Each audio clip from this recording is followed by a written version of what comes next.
Então, turma, vamos dar continuidade aí ao primeiro vídeo. Eu vou compartilhar com vocês aqui alguns gráficos. Então, deixa eu compartilhar aqui o primeiro gráfico do TradingView para a gente só contextualizar algumas coisas que a gente falou ali no vídeo 1. Então, tá aqui o gráfico do TradingView na minha tela.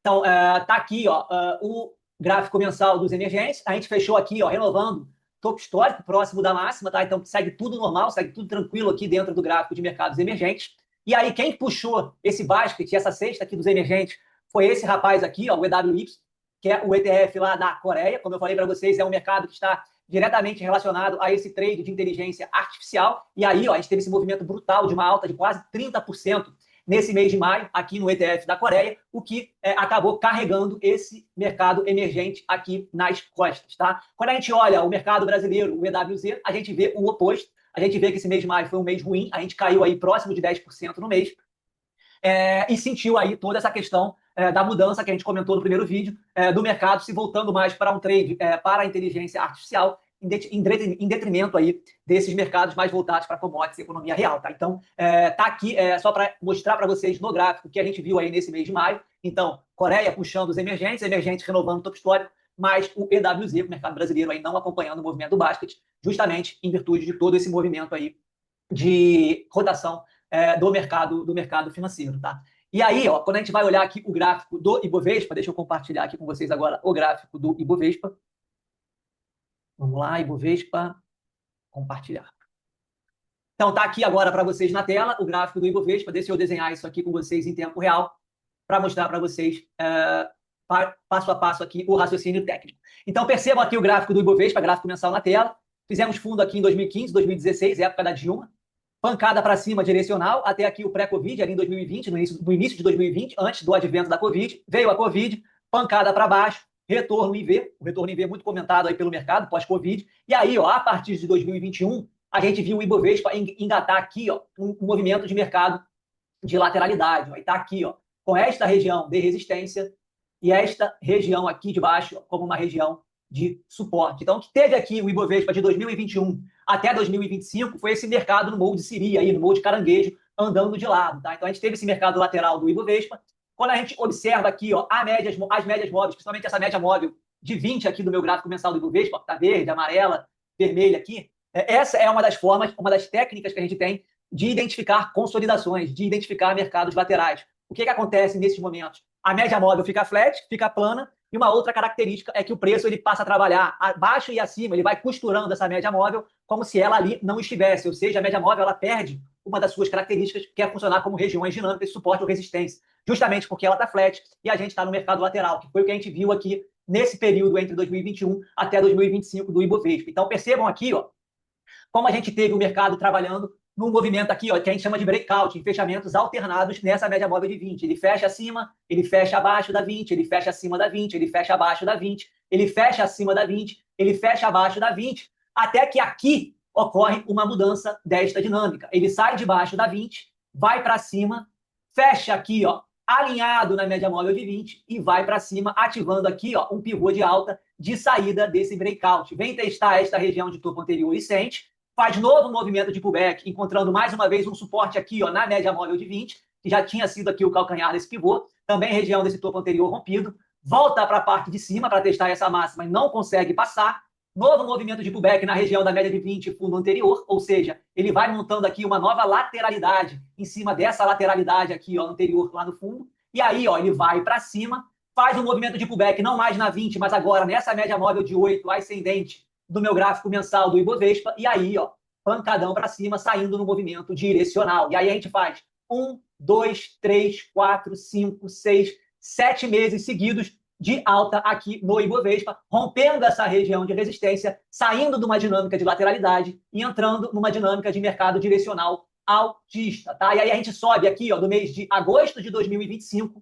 até fevereiro de 2026. E aí, o que acontece aqui em fevereiro de 26, que a gente comentou no vídeo anterior, estoura lá no final do mês a guerra entre Estados Unidos e Irã. E isso causa o primeiro soluço nesse movimento direcional do Ibovespa. E a gente tem aqui no mês de março esse candle que não renova a máxima, ele tenta perder a mínima, não consegue, volta para cima, mas não renova a máxima. E aí vem o mês de abril, ele tenta renovar a máxima, volta para baixo e aí deixa esse 2 de lápide. O que aconteceu ali a partir do dia 15 de abril de 2026, a gente viu aí o fluxo estrangeiro na B3 saindo, eles aliviando a entrada que a gente vinha vindo até essa metade do mês de abril. E aí isso gerou esse 2 de lápide, essa saída de fluxo teve continuidade no mês de maio, o que fez com que a gente fizesse esse candle para baixo aqui no mês de maio, ativando esse 2 de lápide e fazendo com que o preço voltasse a visitar essa média móvel de 8 do meu gráfico mensal, média móvel de 8, o preço não visitava desde que a gente fez aqui o rompimento desta região de resistência lá em agosto de 2025.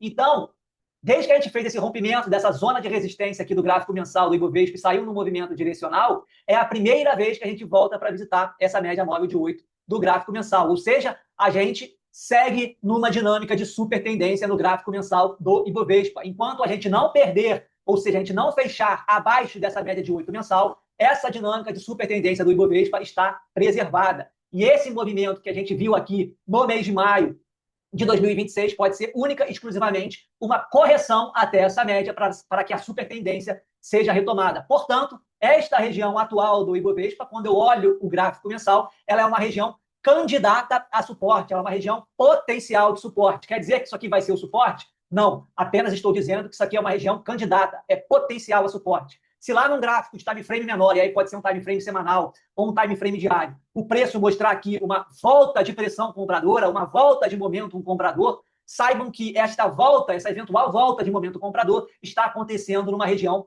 candidata a suporte no gráfico mensal, tá? Então isso é muito importante.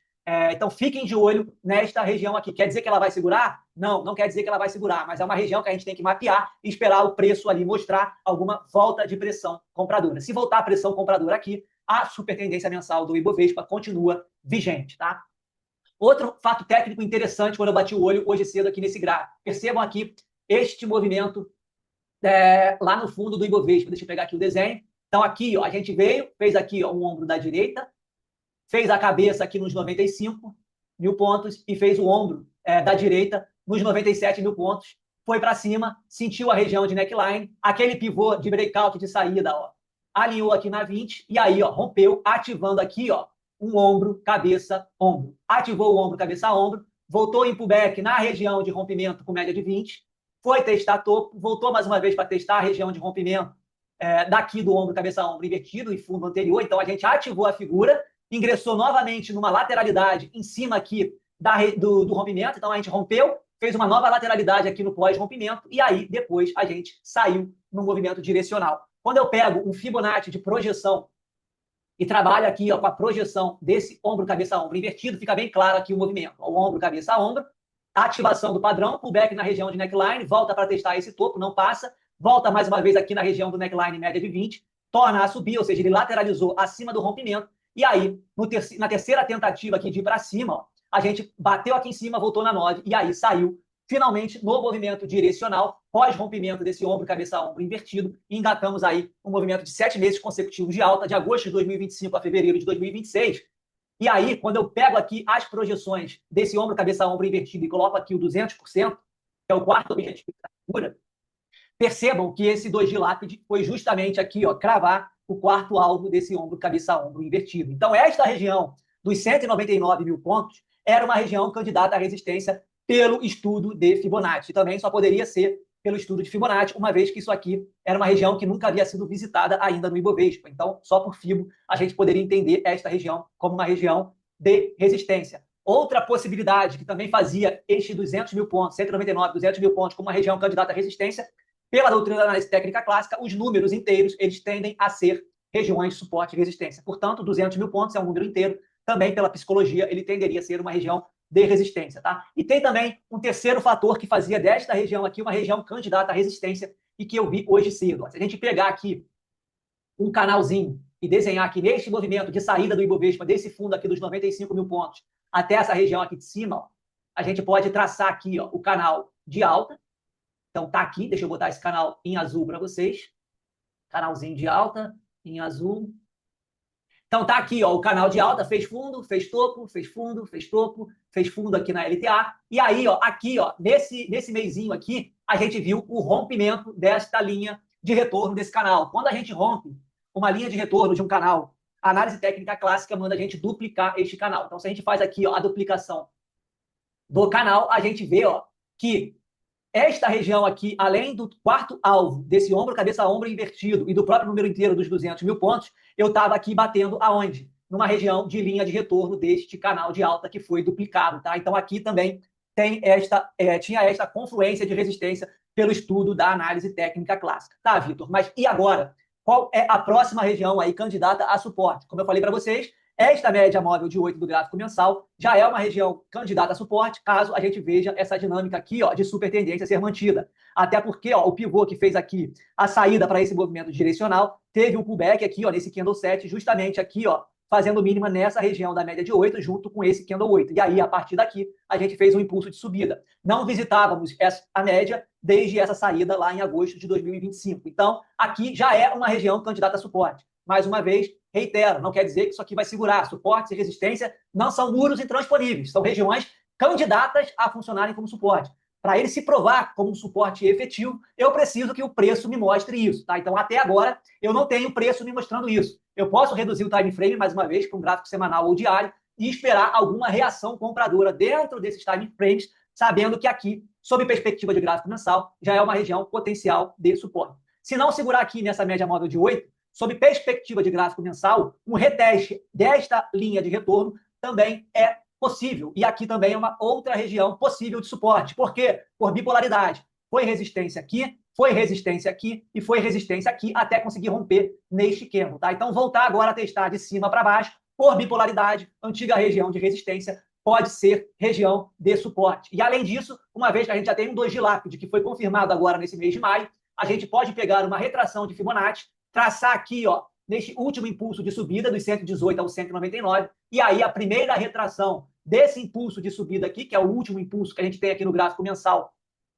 do Ibovespa, tem a primeira retração aqui nos 163, justamente nesta região aqui de bipolaridade aqui, desta antiga linha de retorno desse canal original aqui de alta do Ibovespa. Tá? Então, se não segurar agora aqui nessa média móvel de 8 do gráfico mensal, nesta região dos 173, 174 mil pontos, próxima região de suporte, 163 até os 165 mil pontos. Tá? Já adianto que nesta região aqui está passando também ó, a média móvel de 200 do meu gráfico diário. Tá? Então, não seria nenhum absurdo esse Ibovespa voltar aqui. Mas eu vou mandar para vocês uma visão de mais curto prazo para o Ibovespa aí, para a gente ter, para mapear aí para os próximos movimentos aí de curto prazo do Ibov. Tá? A intenção aqui desse vídeo, do vídeo anterior, era passar mais um contexto e uma visão de mais longo prazo do nosso Ibovespa. Tá? Então, estamos numa região de suporte, agora, candidata a suporte do Ibovespa no gráfico mensal. Para isso, ele vai precisar manter esta super tendência de alta, que nasceu aqui em agosto, julho, agosto de 2025. Se reagir aqui, ele vai manter essa super tendência. Durante esse mês de junho, ele pode, inclusive, furar essa região, vir aqui para baixo, voltar para cima e fechar acima da média de 8.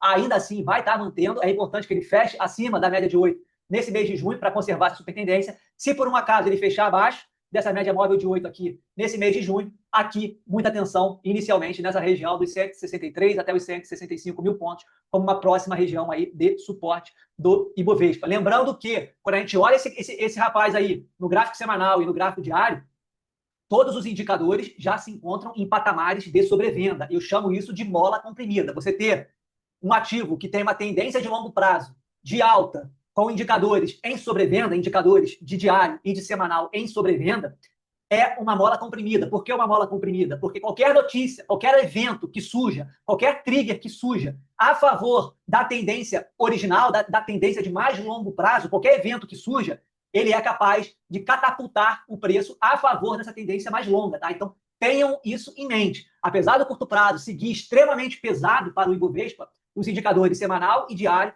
estão em zonas de sobrevenda, criando todo esse contexto de mola comprimida. Basta uma faísca, basta um trigger que mude o sentimento do mercado a favor dessa tendência mais longa para a gente ver, pelo menos no início do movimento, um movimento mais forte de tentativa de retomada dessa tendência mais longa. Tá? Então estejam atentos a isso, porque a gente tem regiões de contexto, a gente tem indicadores de sobrevenda, o que está faltando é trigger. Se esse trigger, por um acaso, acontecer, e eu não tenho a menor ideia do que possa ser, no final de guerra, não sei, algum evento interno relacionado à eleição, não sei, a gente tem que esperar o preço fazer o movimento para a gente fazer a nossa tomada de decisão. Mas é importante, mais uma vez, a gente mapear as regiões de contexto, a gente mapear todo o cenário para, caso o preço dê o sinal, a gente saber o que a gente tem que fazer. Então, é assim que eu busco trabalhar e é assim, essa é a minha visão, é assim que eu tento passar minha visão para ajudar vocês. Então, eu espero que esse vídeo aqui tenha contribuído aí para vocês entenderem o que está acontecendo mais aí de contexto no mercado, e a gente vai se falando aí